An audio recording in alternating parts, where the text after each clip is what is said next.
Yujiro Hanma, Miyamoto Masashi, Pickle, Jack Hanma, Baki Hanma, Biscuit Oliver, Spec, Gaia, Kaiokaku, and Kaoru Hanayama. These are just a few of the absolute monsters of the Baki series. Each of them has hard to quantify strength alongside indomitable wills that qualifies them for monster status, and at least one on this list doesn't even qualify as a human. A couple of the others are questionable also. But there was another non-human fighter who was even more removed from humanity, a mountain-dwelling urban legend that pushed Baki to the absolute brink of death, taught him a lesson in compassion, and finally became a friend whose passing broke our hero emotionally and spurred him on for the remainder of the childhood saga and beyond. I am, of course, talking about the Yasha Ape. But before I do, please consider liking, subscribing, and commenting down below who you think is the most slept on character in Baki.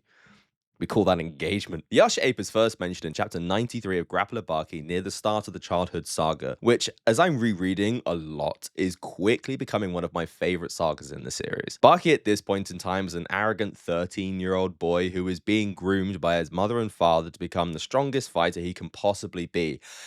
Emphasis on groomed. He's received the best coaching and training that money can buy, but having been knocked out in a fight against 100 delinquents, he's grown disillusioned by the training he's received and has set out to train himself. He tests his mettle against the combat sports athletes in his school and thoroughly beats them, and then convinces amateur boxer Hirao to take him to his local gym and introduce him to a professional boxer. It's in this boxing gym that Baki first meets pro boxer Yuri Tchaikovsky, watches him spar, then immediately challenges him to a fight. A 13-year-old Baki, however, is hopelessly outclassed in all categories and is knocked clean out by a hardly sweating Yuri. Spurred on by the sting of defeat and, let's say, strange encounter with his mother, Baki packs his bags and heads to the mountains in search of someone or something that can make him stronger. After startling some soldiers on a training mission, Baki ends up at the house of the mountain man Ando, who's so colossal in size he sweeps Baki up like he's a newborn. He treats the son of his friend Yujiro, we'll come around to this again, to some bear sashimi as he brags about having killed this particular bear with only his fists. Someone said in the comments of my Guy video about parasites in bear meat, and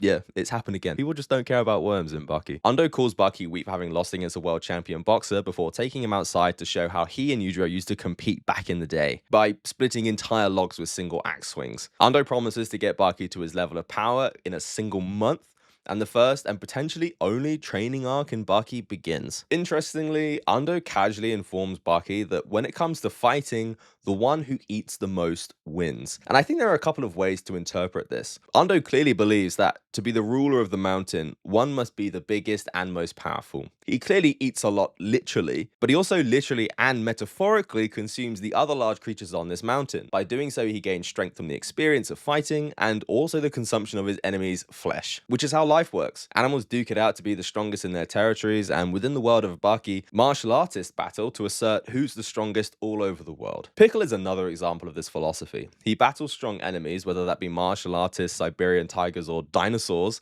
Then once he's beaten them, he consumes them. Pickle's going to come up a lot in this video, by the way. Enough that I might not even have to do his own video, to be honest. After an undisclosed amount of time, Baki approaches Ando and tells him that he wishes to camp alone at Yasha Rock. He had heard from Yujiro about what lay hidden in that area, and despite the fear gripping him, he wished to test himself there. Ando is very against this, but leaves Baki there anyway, leaving him there alone to train under a clear, starry night sky. Ando gives him an axe to protect himself against the wildlife, but Baki accurately deduces that the creature he intends to fight would not even shrug at the sight of this weapon. Ando finally goes on to tell Baki about the Yasha Ape. At an estimated 150 years old, the Yasha Ape is over 2 meters tall and is the true king of the mountain. Even Ando has never dared face off against it in the 15 years he has been living on the mountain, and he advises Baki to run should he meet it. Baki has no intention of running.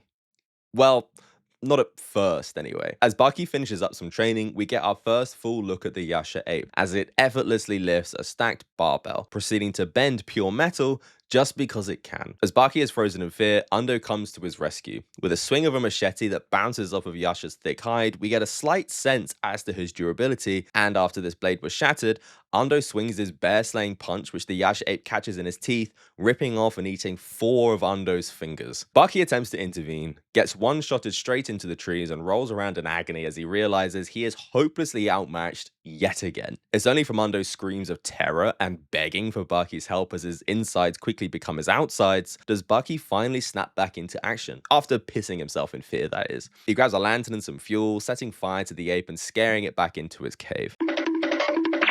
Baki is left crying in fear as a grievously injured Ando writhes in agony on the floor. Sometimes we all need to remember that Baki was an actual child at this point in the story, and this part of the series is borderline a horror scene. The Yasha Ape is terrifying. Baki's bravado and arrogance has just cost Ando a hand and left him with his guts hanging out. And Baki knows this is all his fault. A man who claims to be friends with his father, Yujiro, has just been viciously mauled almost to death by a monster living in a cave that he believed he had a chance of beating in a fight. A weeping Baki carries Ando back to his home and helps administer some first aid before calling in a medical helicopter to take him to receive proper care. Baki is then given an opportunity to follow, but he elects to stay, somewhat unwillingly. Baki looks like he's convincing himself to stay despite clearly wanting to also leave. He's terrified to his core, and that night as the Yasha Ape beds down, he lets out a warning call reminding Baki that he's there, waiting. Baki almost vomits just on the sound of that warning alone before digging deep and taking Ando's philosophy to heart, vowing to eat and get bigger and bigger until he becomes strong enough to fight him again. And what we get from now on is an honest-to-goodness training arc, which is somewhat rare in Baki. Throughout the series, we'll see fighters prepare for big fights through a combination of sparring and meditation. We might even see fighters run a gauntlet of opponents like Ali Jr. or Retsu in his boxing era. But rarely do we see someone train their body like Baki is doing now. And there are a few reasons for this. One obvious reason is that the majority of fighters in Baki are already at a mature age. Baki at this moment in time is a 13-year-old, nowhere near his full potential, meaning he must train. And train he does. Remembering the lesson his father taught him about the effect of endorphins on the human body and how reaching your limit and pushing through the pain barrier is the key to reaching this, for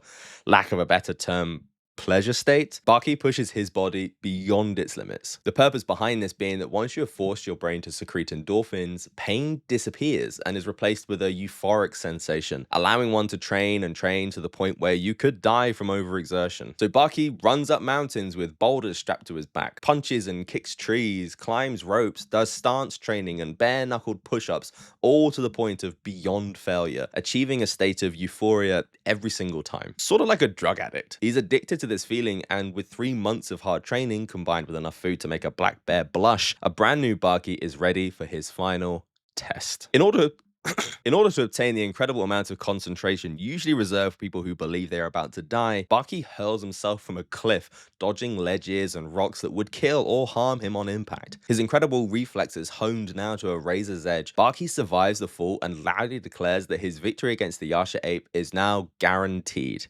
Eesh. Thanks to the threat of the Yasha Ape, Baki has leveled up an incredible amount in an equally incredibly short amount of time. His lessons from Yujiro, the fear of death, and the desire to defeat the Yasha Ape have fueled Baki as he looks to take revenge for Ando and regain his lost confidence and ego. Not only did Baki feel true fear, remember he pissed his pants, but his inability to act led to Ando being maimed and permanently injured. That's traumatic as hell, and Baki has to not only beat the Yasha Ape, but also overcome whatever insecurities he has developed as a result of their first encounter. With the arrival of night, Baki patiently waits for the Yasha Ape's arrival. Upon coming face to face with each other again, we see the true disparity in presence and perceived power between the two. Baki wastes little time in starting the fight, lighting a ring of fuel designed to frighten and corner Yasha before leaping to the sky and crushing his unwitting opponent's right eye. Left eye. I think it says left eye. Doesn't really matter. Following that up with a brutal beatdown. And this moment here is one such occasion that left me saddened and confused as a reader. What I see in this short exchange is an intelligent yet still wild animal coming to investigate a light in the woods. Yasha has a neutral expression and shows no indication that he's looking for a fight. And upon the ring being set on fire, he actually becomes fearful of his surroundings. Then Baki destroys his eye and pummels him into the ground. It feels unfair, I guess, is what I'm saying. In response, the Yasha Ape digs around in his eye socket, fishes out his busted eye, eats it, and starts throwing punches of his own. Baki is struck by punches, claws, and bites, and for those that have watched or read Baki too many times like I have, you'll see a familiar bite on the shoulder echoed by Pickle in his fight against Retsu, which is just a fun thing to spot, I guess. There are other comparisons between Pickle and Yasha Ape I'll be making. Actually, now I think about it, maybe Pickle was what the Yasha Ape was to everybody that fought him in that saga. Pickle, like Yasha, was a new challenger on the board that forced fighters to drastically level up. Oh shit! Retsu is Ando because they both get disfigured in their first fight, and their losses frighten and enrage the shit out of everybody else that wants to fucking get some revenge. Fuck! Itagaki, you dog. Anyway, while being chomped on, Baki delivers a desperate kick to the Yasha Ape's nuts that does stun him like you would expect. And upon realizing it was effective, he continues to just wreck any chance Yasha has of having any more children in the future. Looking at this panel is like so funny, man. I'm like just realizing he's holding his nuts in agony. Like, poor Yasha, man. He didn't ask for this fight, which will come up again. Baki then makes the mistake of assuming that since they share one weakness, being hit in the dick, they must share the rest, and focuses on Yasha's median line, which is completely ineffective. And Baki comes back to the realization that, yeah, he's fighting a wild animal, not a human being, so his combos aren't going to work. His opponent isn't a martial artist, so there's no need to fight like one. Baki can wind up really obvious punches and kicks that any other martial artist would see coming from a mile away. He can basically fight like Hanayama, who he hasn't met yet, and just swing punches without any care of being blocked or dodged. With this new combo, Baki finally manages to start dominating the Yasha Ape and keeps him on the ground with punches and elbows and some actual grappling. However, Baki again just completely underestimates his opponent's resilience as he stands up and throws him with all his strength onto the rocky ground. I've said this before in another video, but Baki has a very intimate relationship with the ground and is frequently smashed into it at full force. Or he like leaps from crazy heights and just lands full on his back, you know. Baki gets the beating of his life, and during this assault, he comes to terms with the fact he might truly die. Fearful of this, he meekly calls out for help, much like Ando did before him, and Yasha celebrates his impending victory with a primal yell before picking up a broken Baki who's desperately crawling away and swings him like a sword directly into the ground once again, just like Masashi did to Retsu. Are these callbacks? Are these count as callbacks whenever like someone, I don't know. All I'm saying is I'm seeing a lot of stuff again for the first time. You know what I mean? Baki is then hurled over and over and over into the ground, the walls and trees by a merciless Yasha Ape. And I think this really might be the biggest beatdown that Baki has ever suffered, relative to his age and experience anyway. Baki gets destroyed by Yujiro in much quicker fashion in their first fight, and various other people have really put the screws to him over the years. But this particular fight and its brutal nature really makes it stand out to me. I don't think any other opponent has had Baki calling for help or mercy. Let's just put it that way. The Yasha Ape, ready to kill Baki, grabs his jaw from either side and begins to pull Baki's head apart. His mouth tears and his jaw dislocates. But this is the final straw that pushes Baki past his pain limits and awakens his endorphin rush. With all that pain now transformed into pleasure, Baki escapes from the death grip of the Yasha Ape, rips off a loose fingernail, and with renewed vigor declares that he's back.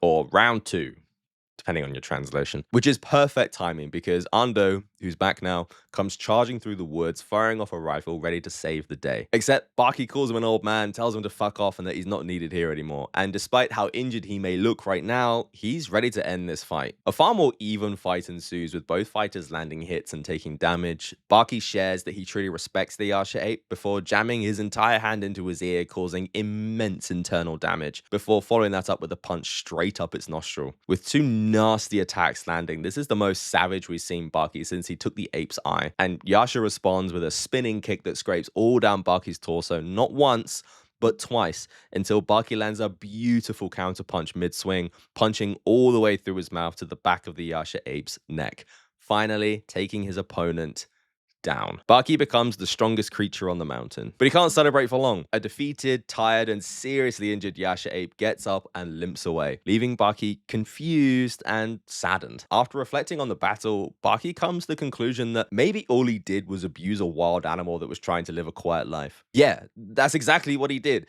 It was cruel, unnecessary, and something that Baki regrets doing to this day in the series. After meeting Pickle for the first time, Baki is brought to the underground arena along with Hanayama. As Baki gets ready to fight Pickle, Hanayama remarks that maybe this is wrong and he's taking advantage of this creature. Baki stops in his tracks and recognizes that, yeah, he might be. Just like how he took advantage of and abused the Yasha Ape all those years ago as a child. The difference being, however, that Pickle really wants to fight, so he knocks Baki clean out when he isn't looking. So yeah, he showed mercy and restraint against the wrong opponent, I guess. Ando tries to reassure Baki that his fight was honorable and he should be proud of it. But an unconvinced Baki continues to look on mournfully. Ando suggests that he go visit Yasha and take along some something that Ando had been meaning to deliver years ago. Upon entering the creature's home, Baki stumbles upon the tomb of the Yasha Ape's ancestors, further driving home the point that Yasha isn't just some mindless beast. He's intelligent and capable of complex emotion, which makes Baki forcing him into a deathmatch so much worse. Baki hands over Ando's delivery, which turns out to be the skull of Yasha's wife that Yujiro had attained 6 years ago, having murdered this creature's mate. Yasha takes the skull and reunites it with his wife's body. This gesture causes Baki to break down,